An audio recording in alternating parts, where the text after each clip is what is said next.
आज के वीडियो में दोस्तों 4 स्टॉक्स के एग्जाम्पल के माध्यम से बहुत ही इंटरेस्टिंग कॉन्सेप्ट मैं आपके साथ डिस्कस करने वाला हूं bye the name of broken leaders.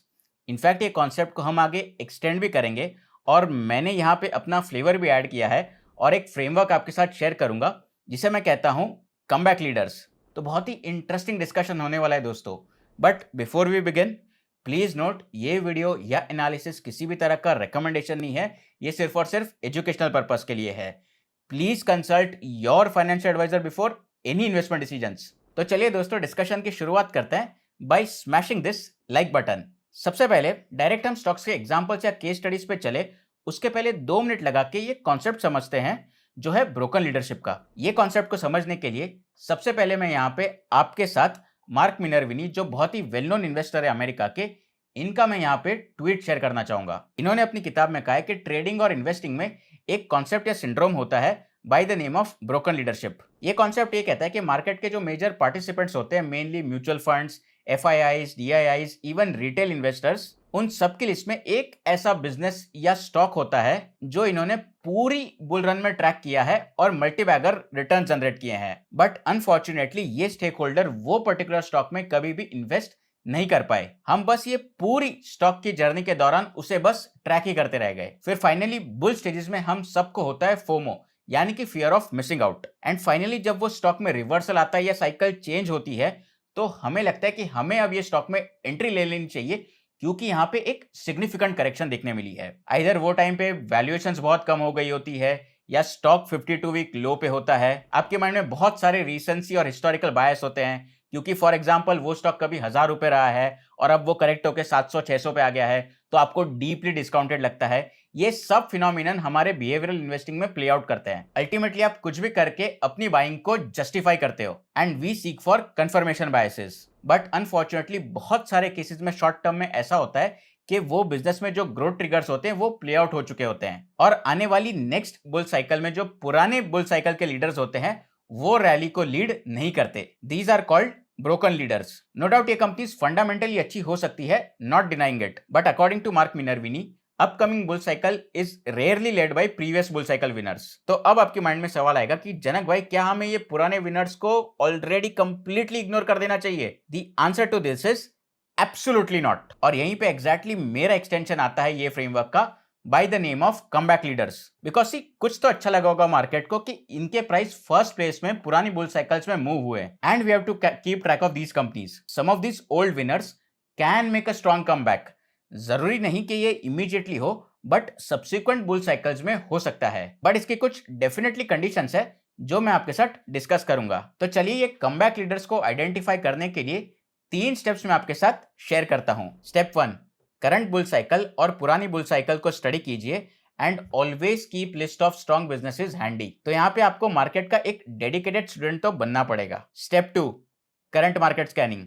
Constantly current market environment को स्कैन कीजिए, स्पेशली फॉर स्टेज 2 सिनारियोज। ये मैं रेगुलरली हफ्ते में एटलीस्ट 2-3 बार करता हूं और उससे मार्केट की एक मुझे पल्स भी पता लगती है। Step number 3, revisiting fundamentals. जो आपने करंट स्टेज 2 के पुराने लीडर्स को आइडेंटिफाई किया है वहां पे उनके फंडामेंटल्स को रिविजिट कीजिए। हो सकता है कि इनके बिजनेस में कुछ नए ग्रोथ के ट्रिगर्स हो। Let me share few examples as on 2 July 2024। Please note friends, ये सारा डेटा और प्राइस एक्शन के चार्ट्स एज ऑन 2 जुलाई 2024 है। सो डिपेंडिंग ऑन ये एग्जैक्टली आप वीडियो कब देख रहे हो सकता है कि चार्ट्स में कुछ बदलाव हो। तो as investor please be mindful of that. सबसे पहले अगर आप प्राइस एक्शन पे चार्ट्स देखो आइशर मोटर के तो आपको यहाँ पे दिखेगा कि 2019 के बाद ये स्टॉक एक स्ट्रॉन्ग स्टेज 4 डाउन ट्रेंड में रहा है। फिर यहाँ पे एक कप एंड हैंडल की पैटर्न दिखी गई followed by pull back and then subsequent stage 2 movement. ये बिजनेस हिस्टोरिकली एक मल्टीबैगर रहा है इन्वेस्टर्स के लिए और 2023 में यहाँ पे एक स्ट्रॉन्ग कमबैक दिखा गया। तो हमारे फ्रेमवर्क के हिसाब से हम एक प्रीवियस बुल मार्केट का विनर देख रहे हैं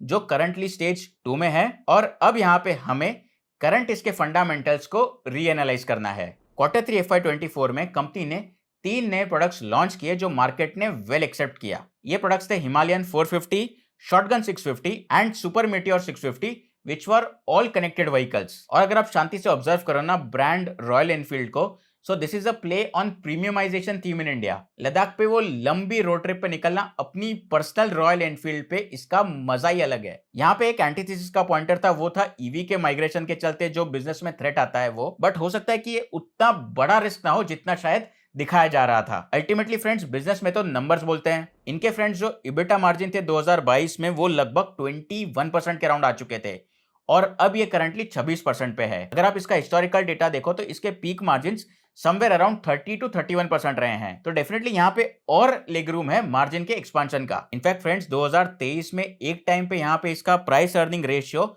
लगभग 28 टाइम्स था और इसे मैंने अपने एक हाल ही के वीडियो में भी डिस्कस किया है, जहां पे मैंने growth at reasonable valuation style of investing discuss की है इसके एग्जांपल को लेके। इंटरेस्टिंगली फ्रेंड्स, वेरी रिसेंटली मैंने अपनी डीप डाइव मेंबर्स कम्युनिटी के लिए एक अंडरवैल्यूड ग्रोथ बिजनेस भी डिस्कस किया है। जैसे फॉर एग्जांपल, जून की डीप डाइव के माध्यम से मैंने कॉन्सेप्ट सिखाया है फेवरेबल मार्जिन ऑफ सेफ्टी का। ये डीप डाइव के स्टॉक्स अलग अलग मेगा थीम्स को बिलोंग कर सकते हैं, जैसे कि data centre, electronics, digital India, renewables, consumption etcetera. और ये मेरी क्लोज वॉच लिस्ट में होते हैं। ये वीडियोस के थ्रू मैं अपना प्रोसेस, फ्रेमवर्क्स और एक्सपीरियंस शेयर करता हूं ये मेंबर्स के साथ। तो अगर आप इन्वेस्टिंग को लेकर सीरियस हो और इसे परस्यू करना चाहते हो आने वाले लंबे टाइम के लिए, तो आपको मेरी डीप डाइव की मेंबरशिप्स जरूर एक बार तो एक्सप्लोर करनी चाहिए। ये कम्युनिटी आप ज्वाइन कर सकते हो मेरे चैनल पे जाके ज्वाइन बटन पे क्लिक करके। मूविंग ऑन फ्रेंड्स, अभी ये कमबैक लीडरशिप के डिस्कशन में जो अगला एग्जांपल मैं आपके साथ डिस्कस करूंगा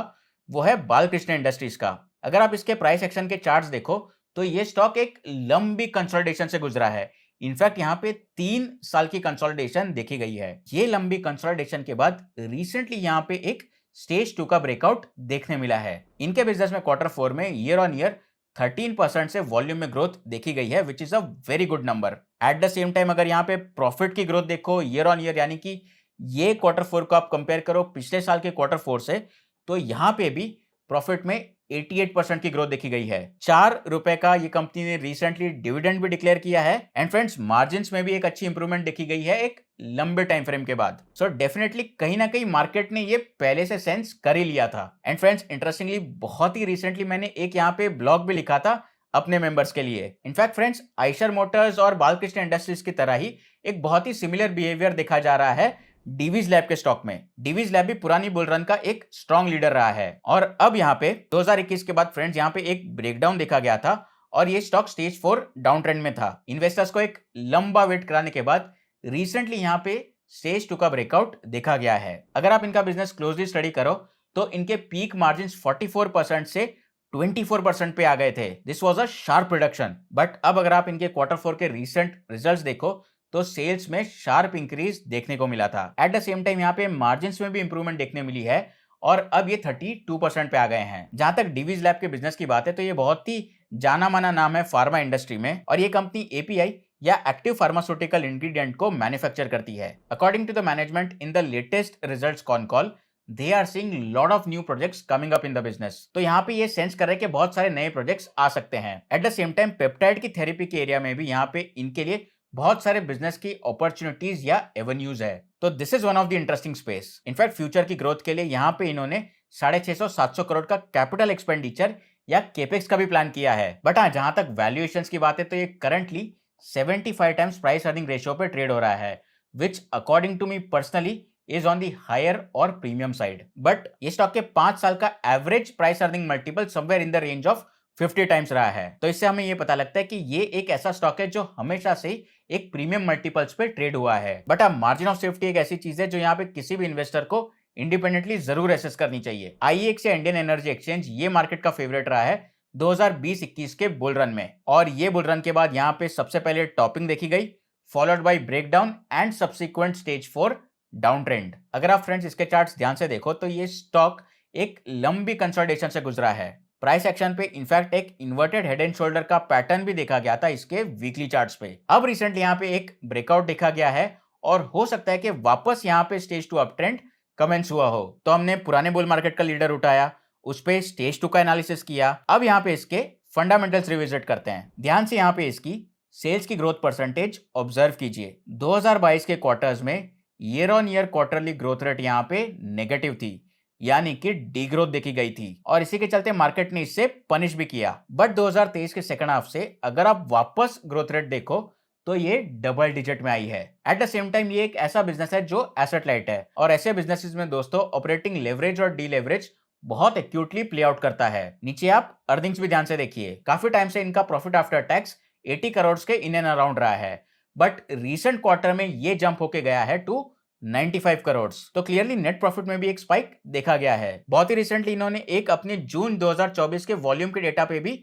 अपडेट दिया है। तो यहाँ पे जून 2024 में ईयर ऑन ईयर यानी कि जून 2024 को आप कंपेयर करो जून 2023 से, यहां पे 24% का इंक्रीज देखा गया है। Eight the same time quarter में भी ईयर ऑन ईयर 19% से वॉल्यूम इंक्रीज देखा गया है। These are strong lead indicators as far as quarter one FY25 is concerned. At the same time अगर आप IEX या इंडियन एनर्जी एक्सचेंज के बिजनेस को भी देखो तो ये एक स्ट्रॉन्ग प्रॉक्सी है to the power sector growth in the country. अगर किसी भी देश की इकोनॉमी को ग्रो होना है तो डेफिनेटली पावर सेक्टर का चलना बहुत जरूरी है। So in a way it is proxy to India's economic growth. But हाँ फ्रेंड्स, जहां तक वैल्यूएशन मल्टीपल्स की बात है तो करंटली ये 48-49 टाइम्स प्राइस अर्निंग रेशियो पे ट्रेड हो रहा है।